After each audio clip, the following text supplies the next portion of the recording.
धर्मस्य तत्वम निहितम गुहायाम। चलो ऋषियों की बात भी छोड़ दो, ये महात्मा अपनी बात आप सुलझाएंगे, हम तो धर्माचरण करें, छोड़ दो इनकी बातों को। धर्मस्य तत्वम निहितम गुहायाम। धर्म तत्व इतना गूढ़ है वो समझ में आना मुश्किल है। इतना गूढ़ है धर्म तत्व, आसान है धर्म तत्व की बात समझना। आप कहोगे क्यों, क्या बात? हम जो समझते हैं ये ऊपर इस तरह की बात है, अगर बारीकी में जाओगे समझ में आना बड़ा मुश्किल है। ये फिर क्या करें, किधर जाएं?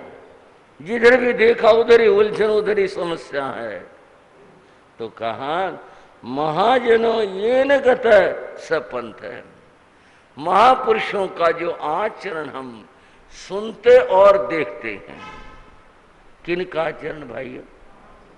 महापुरुषों का। उनका जो आचरण है वो एक रास्ता है, उनका आचरण ही रास्ता है। जैसे अभी मैंने आपके सामने बात कुछ उदाहरण सुना करके कही, अब ये उनके आचरण है ना। वे गन्ना मारा तो भी हंस के कहा चलो एक के दो कर दिया आपने, तुम ले लो कि मैं ले लूं। राम जी क्या कहते हैं? आचरण के बाद संत ने बिच्छू को निकाला, काट लिया। ऐसी स्थिति में महाजनों ये न गत है, महापुरुषों ने जो अपनाया, जो किया, क्षमा भाव रखा, कहीं उदारता रखी, कहीं दया भाव रखा, सह पंथ है, बस वही रास्ता है, यही तुम अपना लो। और मामला सुलझाना बड़ा ही मुश्किल है, बहुत कठिन है। महापुरुषों का आचरण ही बस रास्ता है। ये महापुरुष कौन होता है?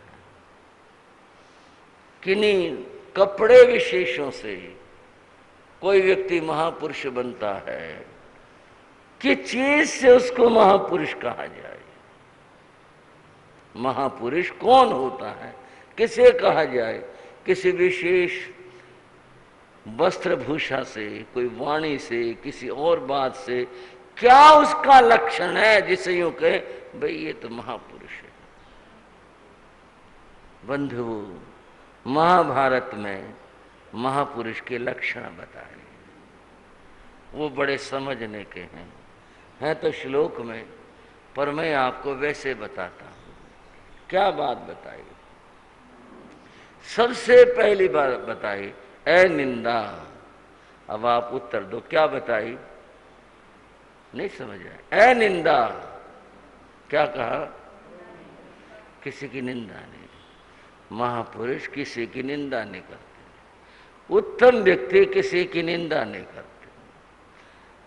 कोई बात समझानी हो समझा सकते हैं, बता सकते हैं, निंदा नहीं करते किसी। ये महापुरुष का लक्षण है। पहली बात कही महाभारतकार ने, अनिंदा, महापुरुष किसी की निंदा नहीं करते। दूसरी बात कही धर्म पालन, कैसी भी परिस्थिति हो वे अपने धर्म को नहीं छोड़ते। और कहा दयावान, महापुरुष दयावान होते, बहुत दयालु होते हैं, ये उनकी विशेषता, उनका गुण है, वे दयावान होते हैं। मधुर वचन, महापुरुष के वचन मधुर होते हैं, कटु नहीं होते।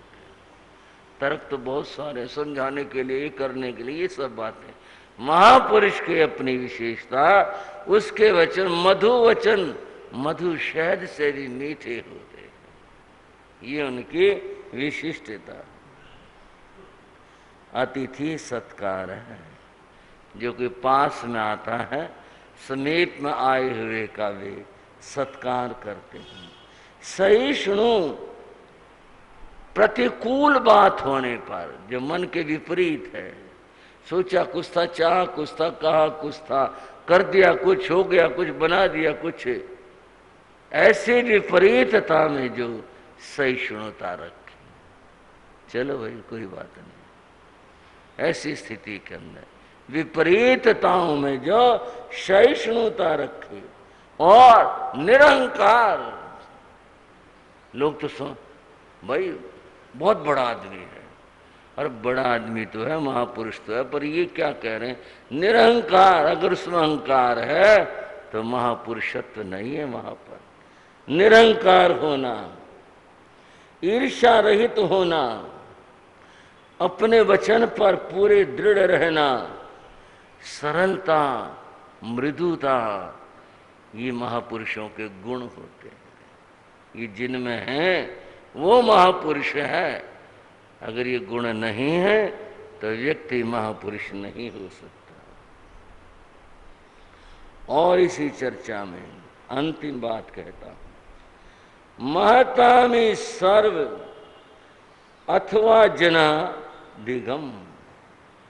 महापुरुषों का प्रत्येक आचरण अलौकिक होता, विशेष होता, वो महापुरुष होता। महापुरुषों के लिए एक तो हम ये कहें सतयुग में महापुरुष हुए, चौथे आरे में महापुरुष हुए, इसका मैं कोई खंडन नहीं कर रहा। आप सोचें तो नहीं हुए, हुए सतयुग में हुए, सनातन वैदिक परंपरा में, त्रेता में हुए, द्वापर में हुए, उनमें महापुरुष हुए। हमारी जो गणना उसमें चौथे आरे में महापुरुष हुए, तीर्थंकर हुए। अब एक समस्या है, उन महापुरुषों के होने से वह सतयुग बना या वो सतयुग था इसलिए हुए? क्यों भाइयों, समझे मेरी बात? अगर वो था ही सतयुग तो महापुरुष के लिए कुछ करने की बात क्या थी? जब सतयुग था, अच्छा समय था ना, सतयुग का तो यही मतलब अच्छा समय। जब वो था ही अच्छा समय, अच्छा समय कौन सा? लोग झूठ ना बोलें, चोरी ना करें, हिंसा न करें, बुरे काम ना करें, ये ना करें तो सतयुग है। जब है ही सतयुग, इनमें से कोई काम हो ही नहीं रहा, तो फिर महापुरुष ने सतयुग में जन्म लेके किया क्या? बताओ क्या किया? था ही सतयुग, अच्छा समय था ही चौथारा बढ़िया आ रहा था, तीर्थंकर हो गए चौथे आ रहे हैं, बढ़िया काम हो गया, पर किया क्या? सोचने की बात है। उस अच्छे समय में महापुरुष होते हैं या महापुरुष जन्म लेके समय को अच्छा बनाते हैं? वो जन्म लेके उन्होंने अपने कार्यों से, उपदेशों से सतयुग बना दिया, उन्होंने चौथारा बना दिया, उन्होंने ऐसा कर दिया। उनके करने से हुआ या था ही वो अच्छा और उनका उसमें जन्म हो गया। कहना बड़ा मुश्किल काम है, कुछ भी कह दूं तो ये होगा ना आपने ये नई व्याख्या कैसे कर दी, पर तर्क है ये, प्रश्न तो है ही सामने। इस तर्क में कुछ बातें यूं भी हैं। देखो, राम के युग को अगर लेते हैं, जब स्वयं राम की पत्नी का अपहरण हो गया, सुरक्षा कितनी होगी जमाने में? इतना ही सोच लो, क्या सुरक्षा होगी।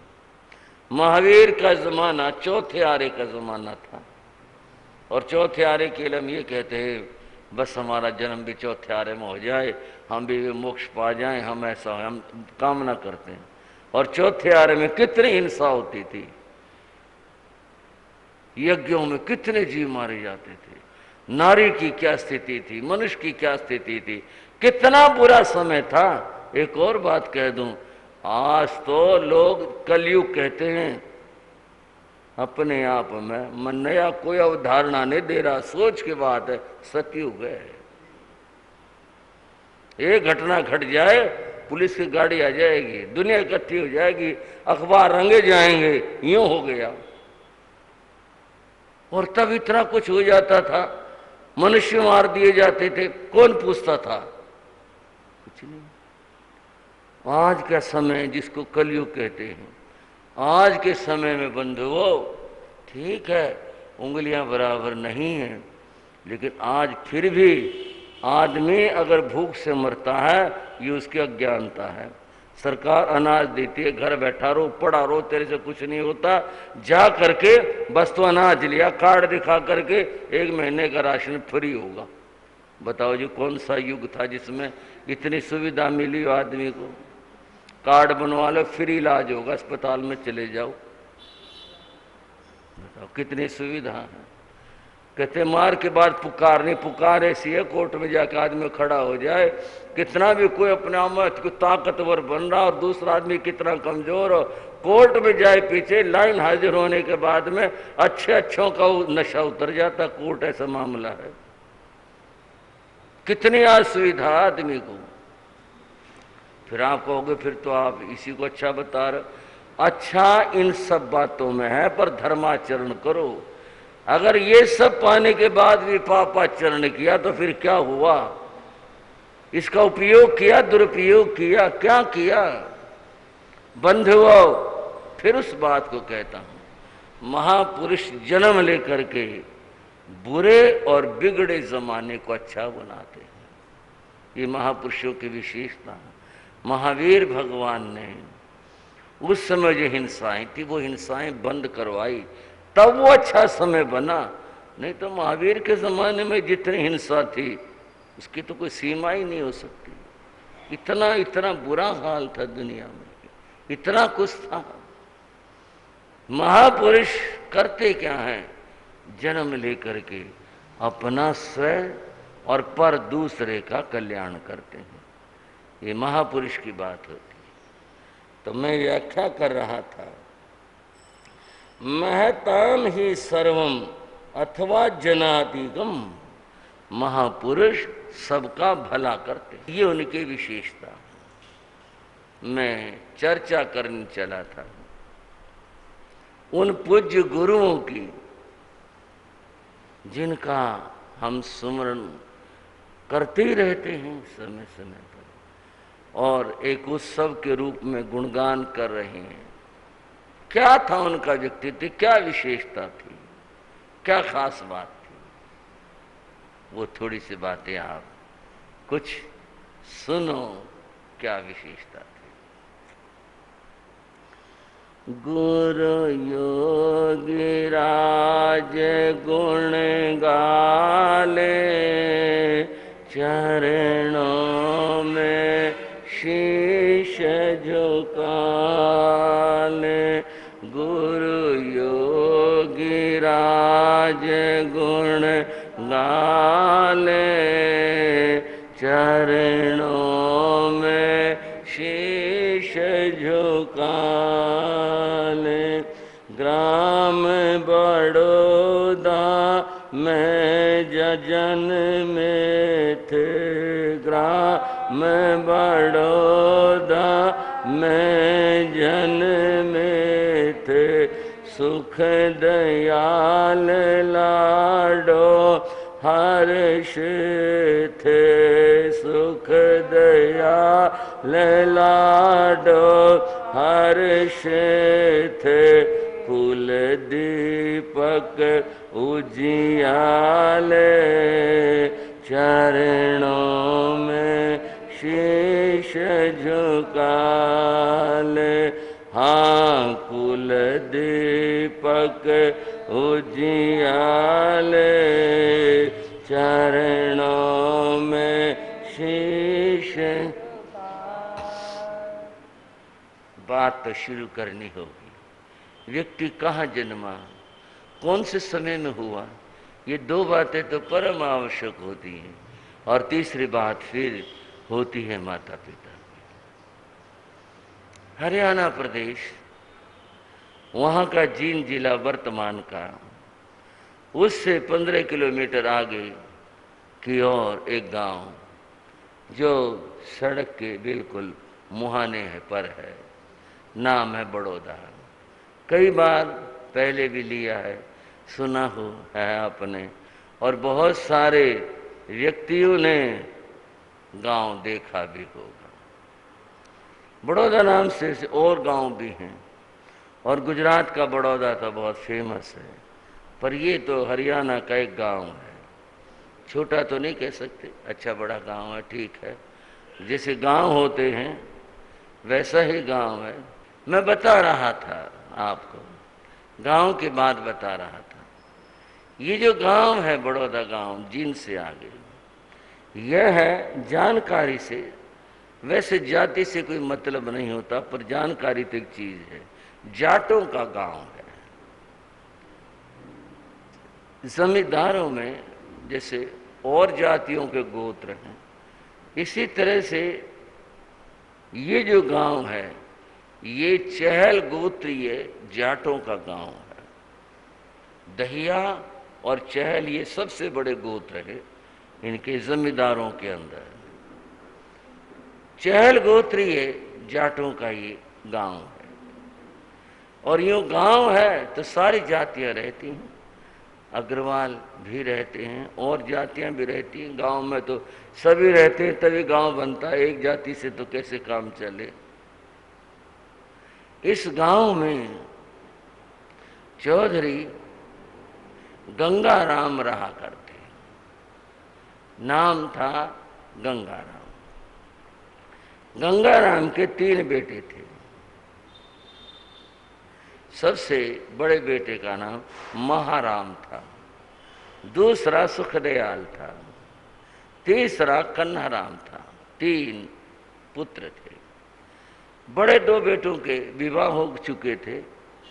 छोटे वाला जो बेटा था कन्हाराम, वो साधु सन्यासियों में बैठने वाला था, उसने विवाह करवाया नहीं था। सांसारिक दृष्टि से जैसे गांव की स्थिति होती है, सब अच्छा था, जमीन थी, घर था, मकान था, पशुधन थे, सब ठीक था, जैसे बढ़िया गुजारा होता, अच्छा होता वो था।